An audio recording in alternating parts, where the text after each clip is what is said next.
ഈശോ മിശിഹായ്ക്ക് സ്തുതിയായിരിക്കട്ടെ. ഞാൻ മാണിപ്പറമ്പിലച്ചൻ. ലത്തീൻ വേദപാഠകം നോമ്പുകാലം 3-ാം ഞായർ. റോമാലേഖനത്തിൽ 5-ാമത്തെ അധ്യായം 1-2 വാക്യങ്ങളും പിന്നെ 5 മുതൽ 8 വരെ വാക്യങ്ങളുമാണ് രണ്ടാമത്തെ വായന. വിശ്വാസത്താൽ നീതിവൽക്കരിക്കപ്പെട്ട നമുക്ക് നമ്മുടെ കർത്താവായ യേശുക്രിസ്തു വഴി ദൈവത്തോട് സമാധാനമുണ്ട്.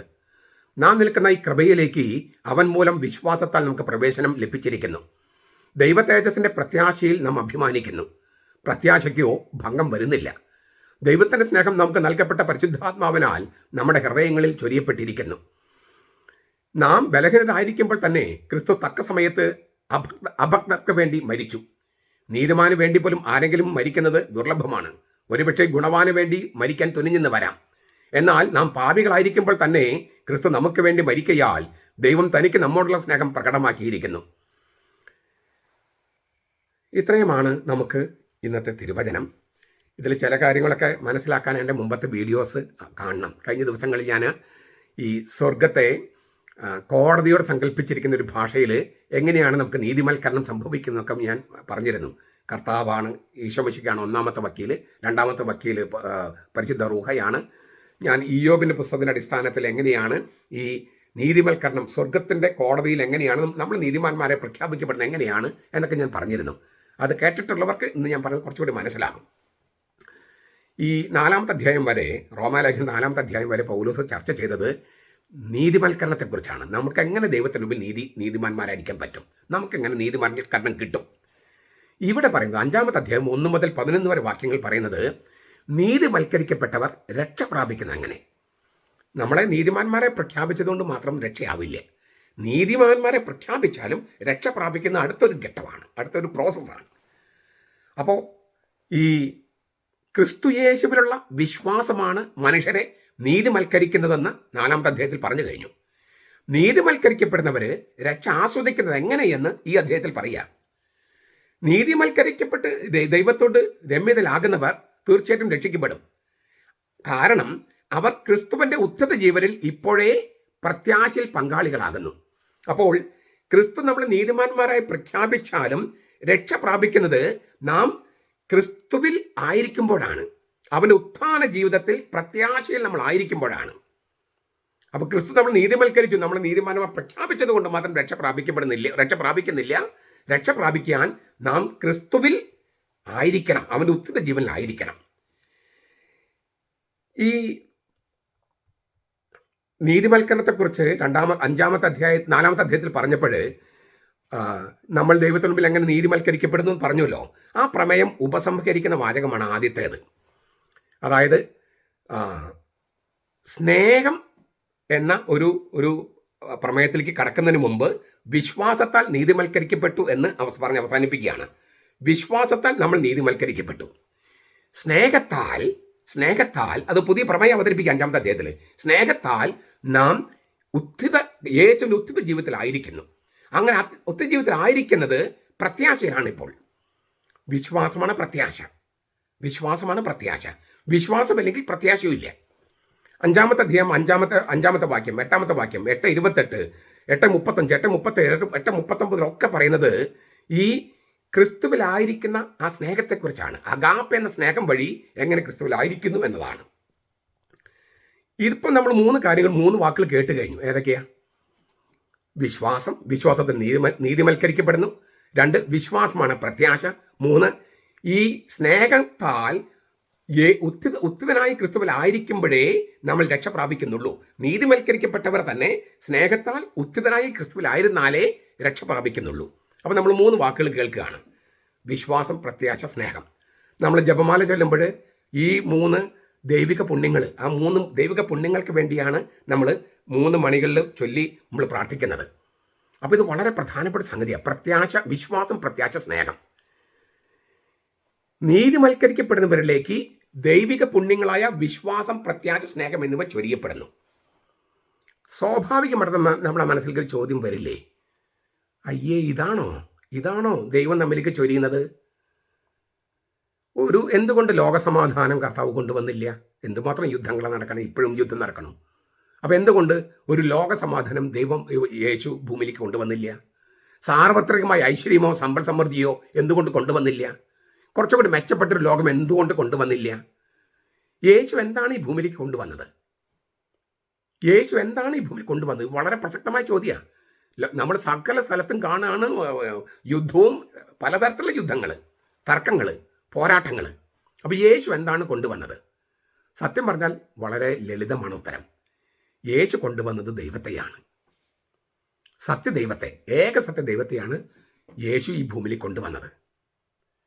തൻ്റെ മുഖത്തെ മറച്ചിരുന്ന തിരശ്ശീല സാവകാശം കുറച്ചൊന്ന് നീക്കിയിട്ട് അബ്രഹാമിനും പിന്നെ മോശയ്ക്കും പ്രവാചകന്മാർക്കും പിന്നെ ജ്ഞാനഗ്രന്ഥത്തിലും ഒക്കെ ചെറുതായിട്ട് വെളിപ്പെടുത്തിയ ആ ദൈവത്തെ, ചെറിയ തോതിൽ ഇങ്ങനെ ആ വീരിന്ന് കുറച്ച് മാറ്റിയിട്ട് വെളിപ്പെടുത്തിയ ദൈവത്തെ ഭൂമിയിലേക്ക് മൂർത്തമായി കോൺക്രീറ്റ് ആയിട്ട് കൊണ്ടുവന്നത് യേശുവാണ്. പുറജാതിക്കാരുടെ മതങ്ങളിൽ, അല്ലേ, ഹിന്ദു മതത്തിലോ ബുദ്ധമതത്തിലോ ഇസ്ലാമിലോ ഒക്കെ ദൈവത്തിന്റെ മുഖം നിഴൽ രൂപത്തിൽ കാണാൻ കഴിയുന്നുണ്ടാകാം. ഇസ്രായേലിൽ മാത്രം അത് വളരെ നിയതമായി വെളിപ്പെടുത്തിയ മുഖം, അങ്ങനെ മുഖം വെളിപ്പെടുത്തിയ ദൈവത്തെ ശരിക്കും ഭൂമിയിലേക്ക് കൊണ്ടുവന്നത്, എല്ലാവർക്കുമായി കൊണ്ടുവന്നത് യേശുവാണ്. അതിനാൽ ഈ ലോകത്തില് നമ്മൾ മനുഷ്യർ നടക്കേണ്ട പാത ഏതെന്ന് കൃത്യമായി കർത്താവ് പഠിപ്പിച്ചു തന്നു. നമുക്കിപ്പോൾ അതറിയാം. യേശു ദൈവത്തെ ഭൂമിയിൽ കൊണ്ടുവന്നപ്പോൾ അതോടൊപ്പം നമ്മുടെ ഉത്ഭവം, നമ്മുടെ ഭാഗധേയം, ഡെസ്റ്റിനി എന്നിവയെക്കുറിച്ചുള്ള സത്യവും കൂടെ കൊണ്ടുവന്നു. ആ നമ്മുടെ ഉത്ഭവം, നമ്മൾ എവിടേക്ക് പോകുന്നു, നമ്മൾ ഇവിടെ എന്തിനായിരിക്കുന്നു, ഈ കാര്യങ്ങളാണ് നമ്മൾ വിശ്വാസം, പ്രത്യാശ, സ്നേഹം എന്നീ 3 വാക്കുകൾ കൊണ്ട് അവതരിപ്പിക്കുന്നത്. നമ്മുടെ ഉത്ഭവം എവിടെ നിന്നാണ്, നമ്മൾ ഇവിടെ എന്തിനായിരിക്കുന്നു, നമ്മൾ എവിടേക്കാണ് പോകുന്നത്, നമ്മുടെ അന്ത്യം എന്താണ്, ഈ 3 കാര്യങ്ങളും ഈ യേശു ഏകസത്യ ദൈവത്തെ ഭൂമിയിൽ കൊണ്ടുവന്നപ്പോൾ നമുക്ക് വെളിപ്പെടുത്തി. അയ്യേ, ഇത്രയും വെളിപ്പെടുത്തിയുള്ളൂ, ഇതിനാണോ ദൈവം മനുഷ്യനായി എന്നൊക്കെ നമ്മൾ ചിലപ്പോൾ ചോദിക്കാം. നമ്മളങ്ങനെ ചോദിക്കുന്നതിന് കാരണം ഈ വിശ്വാസം, പ്രത്യാശ, സ്നേഹം എന്നിവയെ വളരെ ചെറുതായി കാണുന്നത് കൊണ്ടാണ്. നമ്മുടെ ഹൃദയകാഠിന്യം മൂലമാണ്.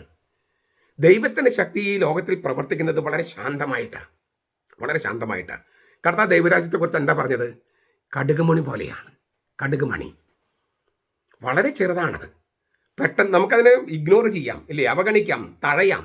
പക്ഷെ അതിൻ്റെ ഉള്ളിൽ ജീവനുണ്ട്. നമ്മൾ കർത്താവിൻ്റെ ഉത്ഥാനം നോക്കിയാൽ ഒരു കടുകുമണി പോലെയായിരുന്നു. കുറച്ച് പേർക്കാണ് പ്രത്യക്ഷപ്പെട്ടത്.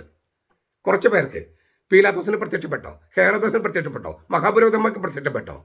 ഇപ്പം നമുക്ക് വേണം എല്ലാ മുസ്ലിംസിനും എല്ലാ ഹിന്ദുക്കൾക്കും കർത്താവ് പ്രത്യക്ഷപ്പെട്ടാൽ ഒറ്റയടിക്ക് അവരൊക്കെ മാനസാന്തരപ്പെടുത്താമെന്ന് നിങ്ങൾ വിചാരിക്കുന്നുണ്ടാവില്ലേ?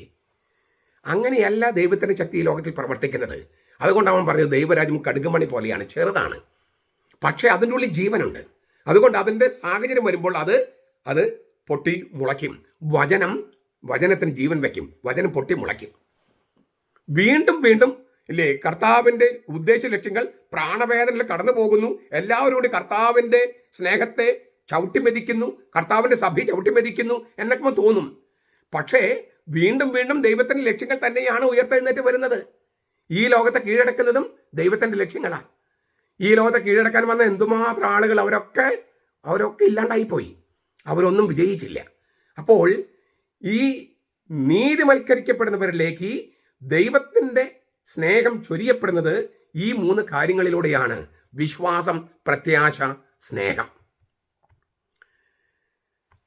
ചുരുക്കത്തിൽ നീതിവൽക്കരിക്കപ്പെടുന്നവർ വിശ്വാസത്താൽ ദൈവവുമായി സമാധാനത്തിൽ ജീവിക്കുന്നു.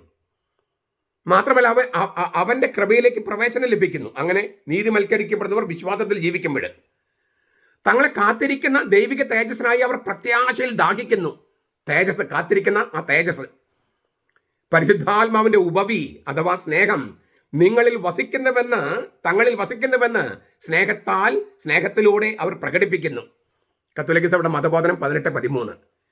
ഇങ്ങനെ സജ്ജമാക്കപ്പെട്ട വിശ്വാസികൾക്ക് വേദനയിലൂടെയും സഹനശക്തിയിലൂടെയും ക്രിസ്തുവിനോട് കൂടുതലായി ഐക്യപ്പെടുവാൻ കഴിയുന്നു. അവർ ഇഹലോകത്തും പരലോകത്തും ക്രിസ്തുവിന്റെ കൂടെയാണ്. 1 കൊരിന്തോസ് 13:13 അതാണ് അവസാനം പറയുന്നത്, സ്നേഹത്തിന്റെ വിജയം. വിശ്വാസം, പ്രത്യാശയും സ്വർഗത്തിൽ വേണ്ട. കാരണം അവിടെ കർത്താവിൻ ദൈവത്തെ നേരിട്ട് കാണുക. പക്ഷെ അവിടെ സ്നേഹം വേണം. അതുകൊണ്ടാണ് വിശ്വാസം, പ്രത്യാശയും ഇല്ലാണ്ടാകും, സ്നേഹം ഒരിക്കലും ഇല്ലാണ്ടാകില്ല എന്ന് പൗലോസ് ലേഖ 1 കൊരിന്തോസ് 13:13 പറയുന്നത്. ഇപ്പം ഞാൻ ഈ പറഞ്ഞ കാര്യങ്ങളുടെ വിശദാംശങ്ങളാണ് ഇതിലത്തെ ഓരോ വാക്യങ്ങളിലും കിടക്കുന്നത്. നമ്മളതിലേക്ക് ഞാൻ കടക്കുന്നില്ല, നമ്മൾ പോകുന്നില്ല. ഈ 2 വാക്കുകൾ മാത്രം പറഞ്ഞ് ഞാൻ അവസാനിപ്പിക്കാം. ഈ 1-ാമത്തെ വാക്യത്തിൽ വിശ്വാസത്താൽ നീതിവൽക്കരിക്കപ്പെട്ട നമുക്ക് നമ്മുടെ കർത്താവായ യേശുക്രിസ്തു വഴി ദൈവത്തോട് സമാധാനമുണ്ട്. വിശ്വാസത്തിൽ നീതിവൽക്കരിക്കപ്പെട്ടത് ഞാൻ പറഞ്ഞു കഴിഞ്ഞു.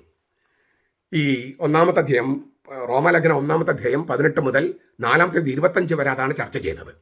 അത് ഞാൻ ചെറിയ തോതിൽ ഞാനൊരു മുമ്പത്തെ വീഡിയോയിൽ പറഞ്ഞതുള്ളത് കൊണ്ടാണ് ഇപ്പം ആവർത്തിക്കാത്തത്. പിന്നെന്താ പറയുന്നത്? അപ്പോൾ വിശ്വാസം നീതിവൽക്കരിക്കപ്പെട്ട നമുക്ക് നമ്മുടെ കർത്താവായ യേശുക്രിസ്തു വഴി. പൗലോസ് ഈ അങ്ങനെ ആവർത്തിച്ച് ഉപയോഗിക്കുന്ന ഒരു പദസന്ധിയാണിത്. റോമാലേഖനം 5:2, 5:9, 5:11, 5:17, 5:21, 1:5, 2:16 അത് ഉപയോഗിച്ചിട്ടുണ്ട്. കർത്താവായ യേശുക്രിസ്തു വഴി. ദൈവപിതാവിൻ്റെ രക്ഷാ പദ്ധതിയിൽ ക്രിസ്തുവിൻ്റെ മാധ്യസ്ഥൻ്റെ പ്രാധാന്യം ക്രിസ്തു വഴിയാണ്. മാധ്യസ്ഥൻ്റെ പ്രാധാന്യം എടുത്തു കാണിക്കുകയാണ് പൗലോസ്. മരിച്ചവരിൽ ഉത്ഥാനം ചെയ്യുകയും കർത്താവായ ദൈവപിതാവിൻ്റെ വലത്തുഭാഗത്ത് ഇരിക്കുകയും ചെയ്യുന്ന ക്രിസ്തു ഇപ്പോൾ ഈ മാധ്യസ്ഥമാണ് നിർവഹിക്കുന്നത്. അതുകൊണ്ടാണ് നിങ്ങൾ ലത്തീൻ സഭയിൽ കുർബാനയിലൊക്കെ എന്താണ്? കർത്താവായ ക്രിസ്തു വഴി ഈ പ്രാർത്ഥന കൈക്കൊള്ളണമേ.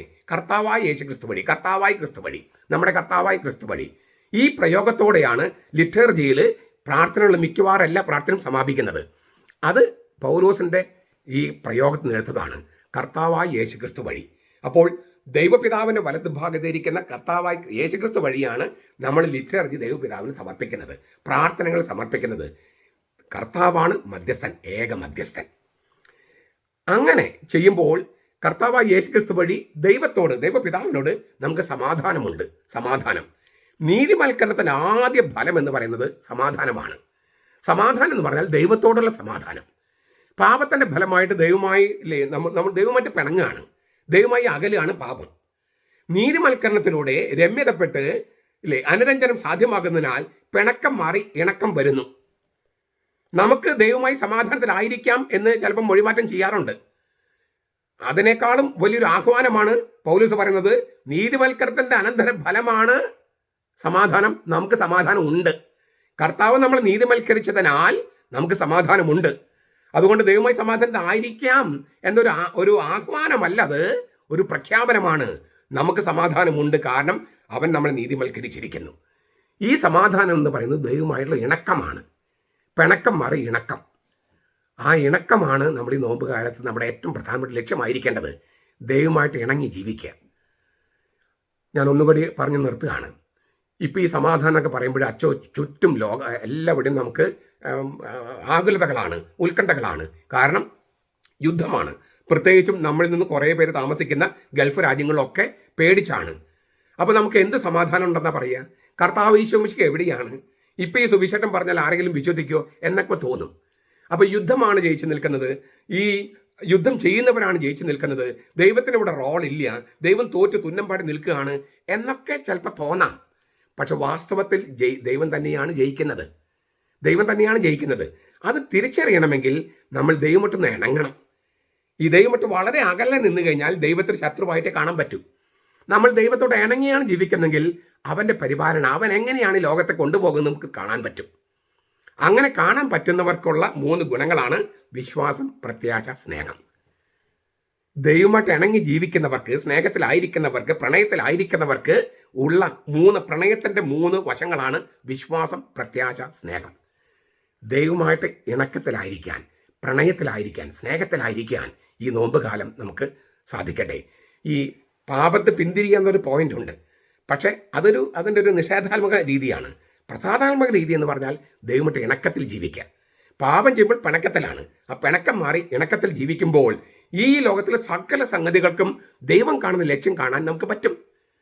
എനിക്കത് വിശദീകരിക്കാൻ പറ്റും, പക്ഷെ അത് നീണ്ടു പോകുന്നത് കൊണ്ട് ഞാനത് അങ്ങനെ പോകുന്നില്ല. നമുക്കൊരു ഹോമിലിയുടെ ചട്ടക്കൂട്ടിൽ പറയാൻ പറ്റുന്ന സംഗതി അല്ലാത്തത് കൊണ്ടാണ് ഞാൻ ആ വിഷയത്തിലേക്ക് കിടക്കാത്തത്. അതിനാൽ ഈ വിശ്വാസം, പ്രത്യാശ, സ്നേഹം എന്ന ആ വലിയ സത്യത്തെ, അതായത് നമ്മുടെ ഉത്ഭവം, ഈ ലോകത്ത് നമ്മൾ എന്തിനായിരിക്കുന്നു, നമ്മൾ എവിടേക്ക് പോകുന്നു, ഈ കാര്യങ്ങളിൽ ഉറച്ചു നിന്നുകൊണ്ട് ദൈവമായിട്ട് ഇണക്കത്തിൽ, പ്രണയത്തിൽ ജീവിക്കാൻ ഈ നോമ്പുകാലം നമ്മെ സഹായിക്കട്ടെ. നമ്മുടെ കർത്താവ് യേശു മിശിഹായുടെ കൃപയും പിതാവായ ദൈവത്തിൻ്റെ സ്നേഹവും പരിശുദ്ധാത്മാവിൻ്റെ സഹവാസവും നാം എല്ലാവരോടും കൂടി ഉണ്ടായിരിക്കട്ടെ, ഇപ്പോഴും എപ്പോഴും എന്നേക്കും. ആമേൻ.